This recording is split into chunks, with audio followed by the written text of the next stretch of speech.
दोस्तों, आज हम आप सभी के लिए श्री कृष्ण के द्वारा बताए गए ऐसी बातें बताएंगे जिसे सुनकर आपके रगों में खून नहीं बल्कि सफलता पाने के लिए जुनून दौड़ने लगेंगे, जिससे आपके अपने मंजिल तक पहुंचने में ज्यादा दूरी तय नहीं करना होगा बल्कि अपने मेहनत के दम पर कम समय में एक बहुत ही बड़ी मुकाम को हासिल कर सकते हैं। तो आइए जानते हैं श्री कृष्ण के उन बातों को जिससे हमारे अंदर में एक सफलता के प्रति उम्मीद की किरण को हमेशा जगाए रखेगा और हमारे जीवन में एक नई जिंदगी की शुरुआत करेंगे। श्री कृष्ण कहते हैं, अतीत का घाव एक गहरे घाव जैसा ही होता है, ठीक तो हो जाएगा पर निशान जरूर रह जाता है। ऐसे में आप उसे देखकर उससे सीख ले सकते हैं कि दोबारा ऐसी गलती ना हो, या उससे भी गहरी चोट खा सकते हैं। उस गलती को दोबारा दोहरा कर, इसलिए अतीत को कोई भूल नहीं पाता है, मगर उस अतीत को अपने वर्तमान और भविष्य से खिलवाड़ करने से रोक जरूर सकता है। अगर बीते हुए कल के साथ अच्छी यादें जुड़ी हो तो इंसान उन्हें नहीं भुलाना चाहता बल्कि चाहता है कि वह दोबारा इन यादों को जिए। और कुछ बुरी यादें हो तो उन्हें वह भुलाना चाहता है। तो बुरी यादों को भुलाने के लिए आपका सकारात्मक होना बहुत जरूरी है, क्योंकि इंसान अपनी सोच से ही ताकतवर बन सकता है। श्री कृष्ण कहते हैं, एकाग्रता से काम कीजिए, आपको पानी की तरह लगातार बहना होगा। चाहे रास्ते में कितनी भी मुश्किल क्यों ना आए, उनसे टकराते हुए आपको लगातार आगे बहते रहना होगा। यह दुनिया का नियम है। आप जब भी किसी से कोई सुझाव मांगने जाओगे तो आपको वहां से निराशा ही हाथ लगेगी। कुछ ही लोग होंगे जो आपके काम को समझेंगे और आपको आगे बढ़ने के लिए प्रेरित करेंगे। 90% लोग तो आपको आगे बढ़ने ही नहीं देंगे, आपको हतोत्साहित करेंगे, आपका आत्मविश्वास कम करेंगे। पर आपको तो खुद पर, खुद के काम पर, खुद की कौशल पर, खुद को सबसे ज्यादा भरोसा होना चाहिए। सफलता की राह में चलते चलते संघर्षों का पहाड़ चढ़ना पड़ता है। कहीं मुसीबत आ जाए, बैठकर ठहर कर सोचकर आगे बढ़ना पड़ता है। कमजोर होते हैं वह लोग जो संघर्षों का पहाड़ आधा चढ़कर भी वापस पीछे की ओर चल पड़ते हैं। ठहरे हुए पानी को देखकर कभी यह मत सोचना कि यह कभी बह नहीं सकता। जब उसका वक्त आता है, तूफान की तरह लगातार आगे की ओर बहता चला जाता है। ठीक उसी प्रकार जब कभी हिम्मत टूटने लगे तो थोड़ा ठहर जाना, थोड़ा आसा सोचना, फिर अपने दिमाग का इस्तेमाल करके आगे बढ़ना। यहाँ आपकी संकल्प शक्ति आपके काम आएगी। सफलता आपके कदमों में होगी, भले ही देर से मिलेगी पर मिलेगी जरूर। बस खुद पर यकीन रखना। श्री कृष्ण कहते हैं, जब भी आप कुछ अच्छा और नया करने की सोचोगे तो आपके रास्ते में कई सारे मुसीबतें आएंगी। खराब से खराब परिस्थिति आपके साथ सामने आती जाएगी, जो आपके आत्मविश्वास के स्तर को गिराएगी। इस परिस्थिति में आपके क्यों और कैसे, यह दो शब्द आपको ताकत देंगे, आपका शक्ति बढ़ाएगा, आपको मानसिक रूप से ताकतवर बनाएगा, हर परिस्थिति से लड़ने और करने की ताकत देगा। और यही सही समय होता है खुद को जानने का, खुद के आत्मविश्वास के स्तर को जानने का। इस विकट परिस्थिति में या तो इंसान पूरी तरह से टूट जाता है, या अपना मार्ग बदल लेता है, या फिर अपनी सफलता का ख्वाब अधूरा छोड़ देता है। और दूसरी ओर जो इंसान डटकर हर परिस्थिति से लड़कर सहकर अपना पूरा काम पूरी ईमानदारी से करता है, वो निखर जाता है और सफलता को पाता है।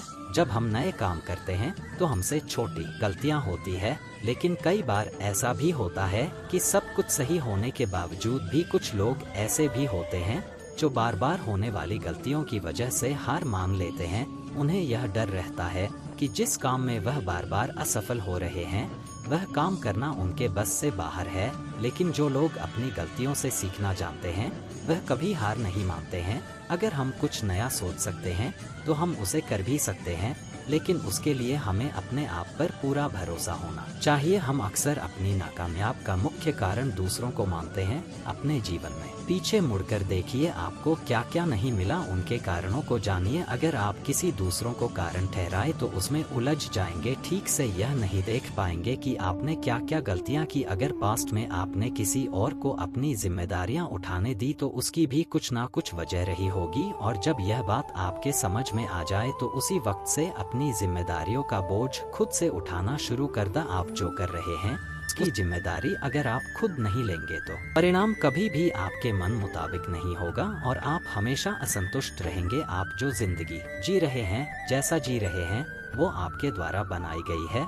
इसे बुरा या बेहतर बनाना 100% आपके हाथ में है। यदि आपको दूसरों की अपेक्षा देर से सफलता मिलती है तो उदास मत होना, मेहनत जारी रखना। जिस दिन आपको सफलता मिलेगी उस दिन इतना ज्यादा और इतने लंबे समय के लिए मिलेगी कि आपकी आगे आने वाली पीढ़ी के लिए भी कम नहीं पड़ेगा और दुनिया आपकी मेहनत को याद रखेगी। अक्सर जो चीज जल्दी मिल जाती है उतनी ही जल्दी चली भी जाती है, इसलिए थोड़ा धैर्य रखें और मेहनत करते रहे। एक समय की बात है, एक गांव में एक जवान लड़का रहता था और वह अपने आलसपन और काम चोरी के लिए मशहूर था। सभी गांव वासी उसे आलसी कहकर पुकारते थे क्योंकि वह पूरे दिन एक पेड़ के नीचे पड़ा रहता और लेटते लेटते वह अपने फ्यूचर के बारे में सोचता और अच्छे अच्छे सपने देखता। उसके दिन ऐसे ही आलस में गुजर रहे थे, लेकिन एक दिन उस गाँव में एक साधु आए जो कि अगले 3 दिनों तक उसी गाँव में ठहरने वाले थे। वो दिन भर लोगों से चंदा करते और लोगों को उपदेश देते और रात में गांव के बाहर बने मंदिर में आराम करते। वह साधु जब भी दान लाने जाते और रात को वापस आते तो वह साधु हर बार उस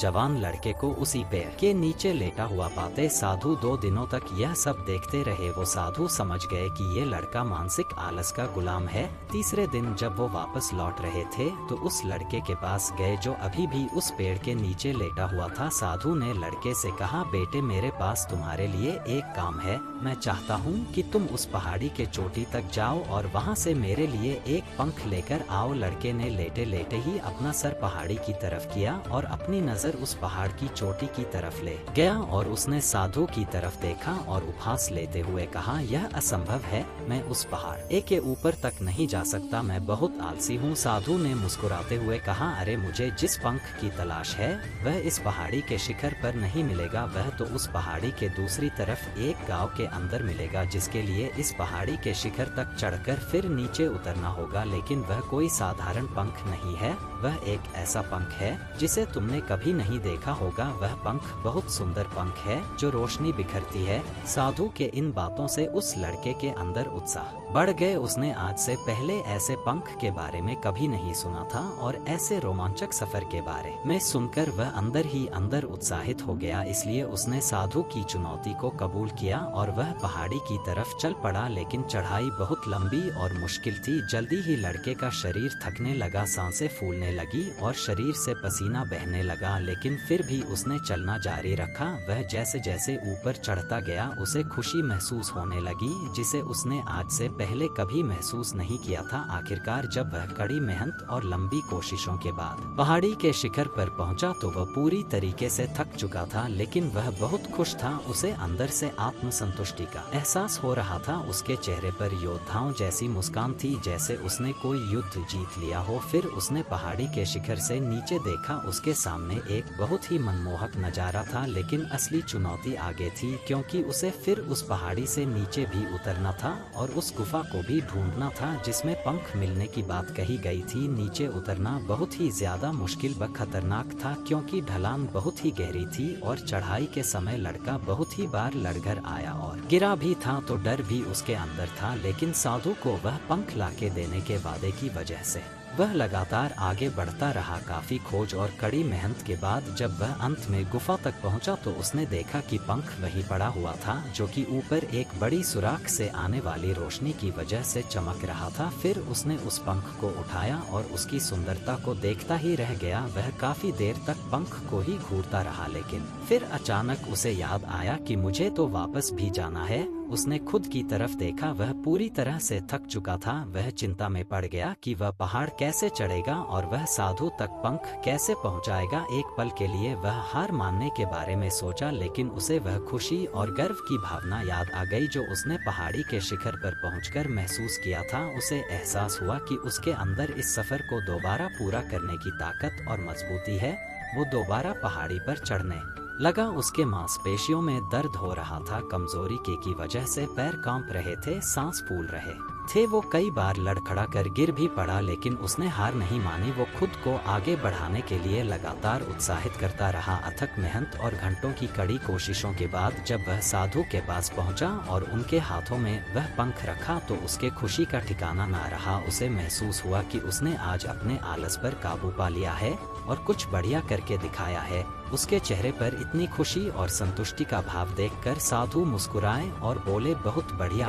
बच्चे, आज तुमने जीवन का बहुत ही महत्वपूर्ण सबक सीखा है कि आलस जैसी कोई चीज नहीं है, बल्कि आलस एक चुनौती है जिसे दूर करना होगा। यह एक बाधा है जिसे पार करना होगा और आलस को खत्म करने के लिए तुम्हें अपना पहला कदम उठाना ही होगा, अपने मकसद की तरफ चलना ही होगा और तब तक चलते रहना पड़ेगा जब तक कि आप अपने लक्ष्य को हासिल नहीं कर लेते। लड़के ने साधु के शब्दों की गहराई और उनके मकसद को समझते हुए हाँ मैं अपना सर हिलाया। आज उसे एहसास हुआ कि वह हमें ही बड़ी और महान चीजें करने में काबिल था, लेकिन उसके आलस उसे रोक रखा था। अब वो जानता था कि उसके पास रास्ते में आने वाली किसी भी बाधा को वह दूर करने की ताकत और मजबूती है। इसके बाद साधु ने उस लड़के को आशीर्वाद दिया और उस गांव से चले गए। इस कहानी से हमें क्या सीख मिलती है? लक्ष्य असंभव लगने के बाद भी अगर हम उसे पूरा करने के लिए खुद को आगे बढ़ाते हैं, तब हम अपने अंदर ऐसी ताकत और मजबूती की खोज करते हैं